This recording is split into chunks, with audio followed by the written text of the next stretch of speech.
For example, a trigger might be that a patient has had an escalation of care into intensive care, and while that's not a harm in itself, it may be that something happened that that patient needed to go to intensive care for management. So you'd look, and then if you've identified a trigger, you would look further to see did harm occur.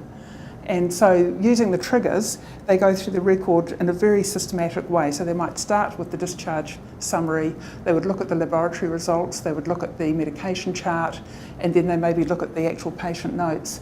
And they're just looking for triggers initially. If they do see a trigger, then they'll identify or look further to see if there's actual harm occurred.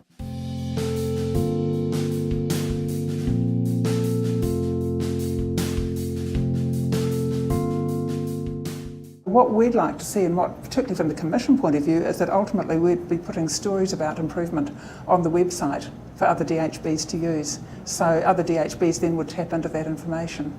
And so, I mean, another DHB might focus on a different area of care, health-associated infections or something like that, and then we'd learn from them. So it's very much about collaboration and sharing the learning.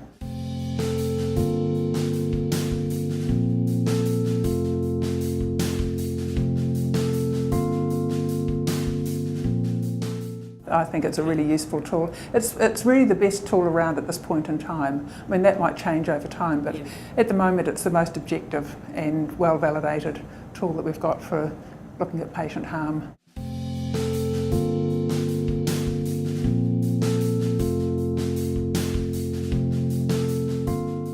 We're there to support people using it, and what we're also doing is we're going to set up a network of an email type network for questions and answers and just sharing information around the DHBs. We'll do that in the very near future. We're wanting to run some regional seminars and maybe a national seminar to just give people an opportunity to share learning.